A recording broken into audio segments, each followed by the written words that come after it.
Hey guys, WM14 here and welcome to my Premier League predictions for the 2021-22 season. Let's get into it.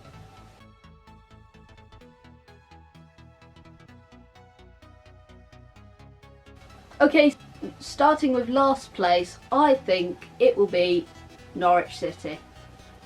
I think Teemu Pukki is not as confident as when he is in the Championship. I also think selling Buendia to Aston Villa is quite a big loss for them, and I don't think they can survive. Okay, so 19th, we're going with Burnley. This might come as a shock to you that I think this, but I just don't think they're just going to survive this year. I don't think their players are good, but I don't know if they can stay up. Yeah. Okay, so in 18th I've put Crystal Palace. This might come as a shock again to some of you, but I just think most of their players are quite old, and I think Zaha will have a big injury. That'll be one of the shocks of the season, and then Crystal Palace will go out completely and go back to the Championship. Okay, so in 17th I've put Brentford. Just because I think Brentford are good, but I think they'll just be lurking around the relegation area and then make a quick move in the last few games of the season. In 16th, I've put Watford.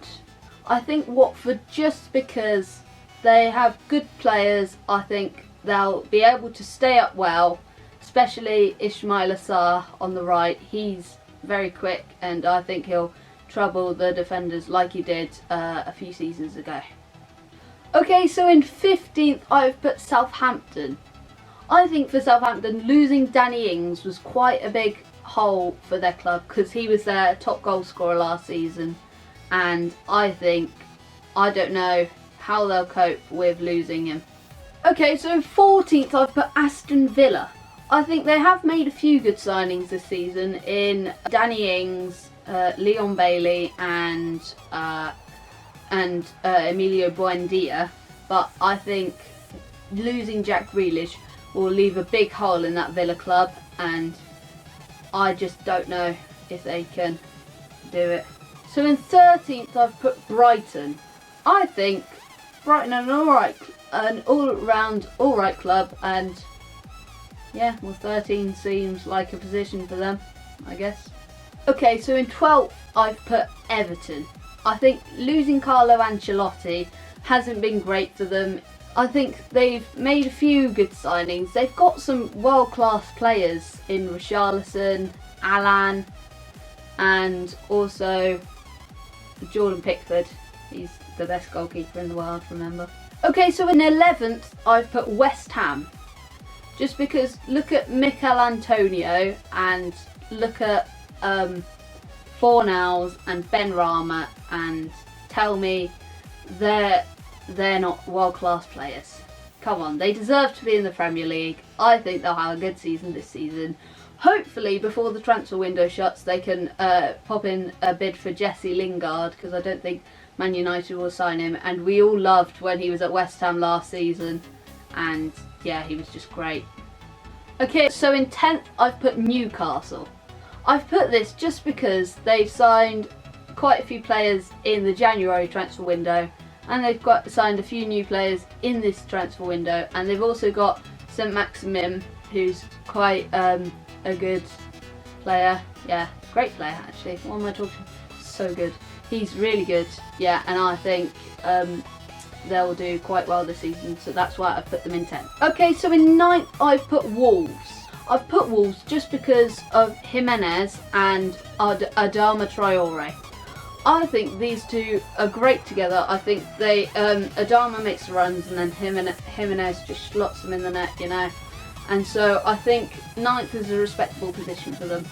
So in 8th, I've gone for a bit of an interesting one. I've gone for Leeds. I've gone for Leeds just because of Calvin Phillips, and I think he'll carry them. And also Marcelo Bielsa. They can make another good signing in the transfer window before it closes, then yeah, I think got 8, definitely. Okay, so in 7th I've put Arsenal. I've put Arsenal just because of Aubameyang and Lacazette. Their link-up play is very good, but I don't know if the rest of the Arsenal team has got it.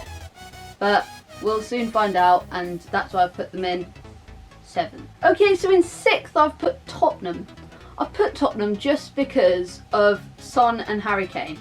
I think Son makes the runs, Harry Kane puts the ball in the net, kind of like a better version of Adama and Jimenez. I think Son and Kane will carry the Spurs team, and 6th is a respectable position. Okay, so in 5th I've put Man United. I think they've made quite a good few signings in this transfer window. They've made Jadon Sancho, finally, and they've made some other good ones, and I think they've got the team and they can finish in 5th. So in 4th I've put Man City. You may be wondering why I've put them in 4th. That's quite low down for them, but I've put them there just because they have some great players.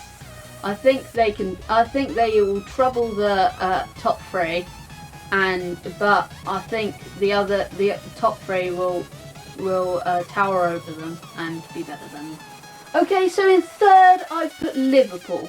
I've put Liverpool just because their creativity in midfield, and also how they've got Van Dijk back. So I think their attack's pretty good. If they play a false 9 with Firmino at centre forward, I think they'd get on very well like they usually do, and I think Salah and Mane and Firmino will do it, and they'll come 3rd. So in 2nd I've put Chelsea. I've put Chelsea just because I think they've got some good players, and they've just signed Romelu Lukaku, which was a big signing, and I think they can come in 2nd. I think they'll challenge 1st place, which I've put Leicester. So I put Leicester in 1st place just because I think it's their year this year. I honestly do. I think Jamie Vardy will have a better season than he did back in 2016, and I think they've got the team to win the title. Well, thank you all for watching. Please press like and subscribe if you enjoyed it, and I'll see you on the next one.